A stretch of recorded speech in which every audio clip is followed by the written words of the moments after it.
what should our recipe service do for us? I guess it makes sense if the recipe service is the place in our app where we manage our recipes. Therefore, we should take our recipes, which we currently manage in our recipe list, and manage it in the recipe service. That's the first thing with which I'll start, so I'll simply copy it for now and add it as a property in the recipe service. Of course, we now have to add the import pointing to the recipe model file, which sits in the same folder as the service. So with that, we got an array of recipes in the recipe service.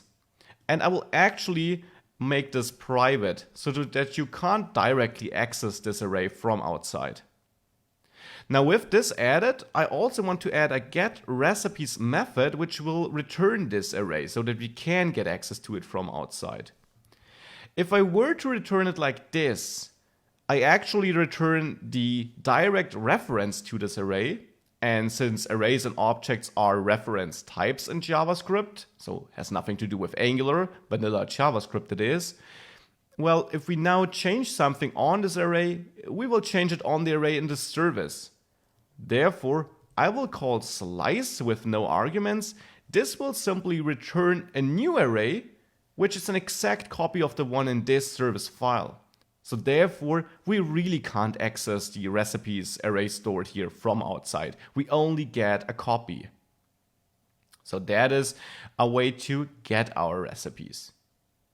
Now with that, we can and we have to add our service, actually both services, to a place in our app to provide them so that we can inject them. Where should we provide both services? Well, let's start with providing the recipe service in our recipe component. We can always put it somewhere else later if we recognize that we want access to it from another part in our app. But for now, I'll add providers, this array, to the recipe component.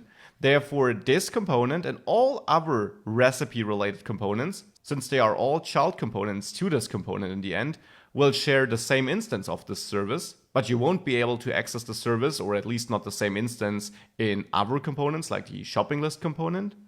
So here in providers, I will list my recipe service. Of course, you have to add an import at the top telling TypeScript where to find this type. Now with this, we can use our recipe service here. Now let's use it in the recipe list component. Here right now, we already manage our recipe array. Now, I don't want to do that here anymore. It will be undefined initially. We will get the value here in ng-on-init. And for this, we need to inject our service. Now we can do this since we just provided it on the parent component. So here I will provide my recipe service, which is of type recipe service. Of course, make sure to import recipe service from the appropriate file, and this should be private here to use this TypeScript shortcut of instantly assigning a property with the same name. In ng-on-init, I can now say this recipes equals this recipe service get recipes, and we will get this copy of recipes, this copy of that array. Well, let's see this in action. If we save this, we should, and we do, see the same as before. The app works just like before because the only thing we changed right now is where and how we manage our array of recipes. An important first step. In the last lecture, we used our recipe service, and we created it in the first place, we filled it with some life, to manage our recipes in a central place. That is working great. Now let's use that service to improve our app. Remember, we have this long chain of inputs and outputs, getting a selected item from the recipe item component over the recipe list component to the recipes component, here where we listen to that event, and then all the way down using the selected recipe property to the recipe detail component. So this cross-component communication. That is a super long way for just informing another component that we selected an item. We can do better, and we should. So what my goal is, that in the recipe item component, where we have this on selected click, that here we can directly inform the recipe detail component. So in on click, what I actually want to do here is I want to not emit an event here. I will get rid of it here, and therefore I can remove the imports from of output and event emitter. Instead here I want to call some method in my service which will then, well, transfer this data for me. So in the recipe service, I'll add a new property, a public property, which I'll name recipe selected. Of course, you could choose a different name. It will be an object instantiated by using event emitter from Angular core. So you need to add this import. Let's put it at the top of the file. That's kind of a good practice to do with your Angular imports. It will hold some recipe data, and that's all I want to do in the recipe service. With this setup, and of course you could also encapsulate this by providing a method to get access to it and one to emit the event, but I will use the property itself. So by adding this, I can now go back to my recipe item component, and in onSelected, I want to do something with that property in the recipe service. So first of all, let's inject it. Let's inject the recipe service as you'll learn to do it.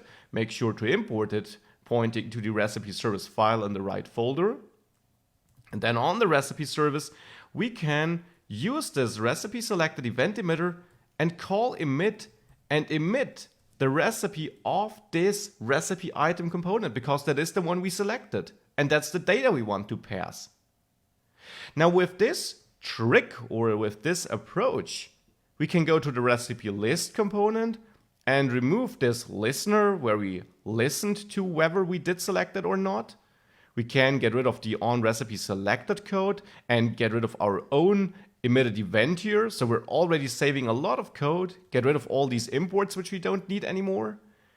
And in the recipes component HTML file, we can also get rid of this event here on the recipe list, because we no longer use this chain of data to pass it around.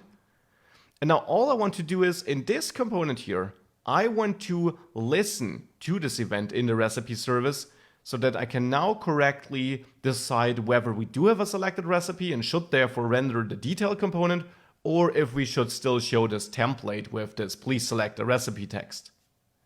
Therefore, I will inject the service here too, recipe service, and since I provide the recipe service on this component and all the other components in this recipe folder use the same instance of the service, which of course is super important.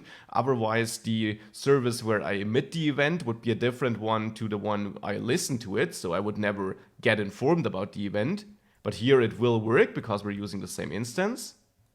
So here in ng-on-init, for example, I can set up my listener. So on the recipe selected, I can subscribe to it and get informed about any changes. And now here, I know I will receive some data which is of type recipe, because that's how we configured the event emitter. It will give us a recipe. And in this ES6 arrow function here, that is the argument list, and here is the function body. Here, I simply want to set this selected recipe equal to the recipe we got with the event. And with that, we should get the same behavior as before if we reload the app, but now having a much leaner approach of using a service for cross-component communication, which of course makes it much easier to pass this data as you saw, and we don't have to build this complex chain of event and property binding.